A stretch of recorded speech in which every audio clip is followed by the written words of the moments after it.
আমি দেশের জনগণের কাছে বিচার চাই, বলুন আপনারা। আমি কি আপনাদের জন্য কিছুই করিনি? মুহূর্তে সে বক্তব্য দেওয়া শুরু করবে, সেই মুহূর্তে আপনারা দলে দলে আসবেন, ধানমন্ডি 32 নম্বরে বুলডোজার নিয়ে আসবেন। বুলডোজার না পাওয়া গেলে হাতুড়ি শাবল গাইতি নিয়ে আসবেন।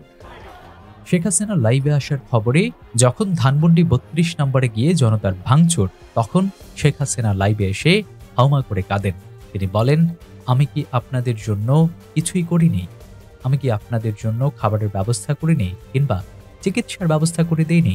তাহলে 32 নম্বর বাড়িটা কেন ভাঙ্গা হচ্ছে? ছাত্র জনতার কাছে বিচার চান তিনি। বিচার চাই, আমি দেশের জনগণের কাছে বিচার চাই, বলুন আপনারা। আমি কি আপনাদের জন্য কিছুই করিনি?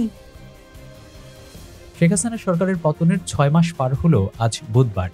হাজারো শহীদের রক্তের বিনিময়ে জুলাই গণ অভ্যুত্থানের পর গত 5ই আগস্ট দেশ ছেড়ে পলায়ন করেন শেখ হাসিনা। তবে এই ঘটনার 6 মাস হলেও এখন পর্যন্ত দলটির শীর্ষ এই নেতার কথায় কোনো পরিবর্তন লক্ষ্য করা যায়নি। অনুশোচনা প্রকাশের কোনো ইঙ্গিতও নেই তার কথায়। আজ রাত 9টার পর বাংলাদেশ আওয়ামী লীগের ফেসবুক পেজে তিনি লাইভে আসেন। বরাবরের মতো তিনি এবারও চেহারা দেখাননি। লাইভে এসে তিনি বলেন, জুলাইয়ের এই আন্দোলন কোটা আন্দোলন ছিল না, এটা ছিল একটা ষড়যন্ত্র। আমি বারবার বলছি, এখনো বলছি।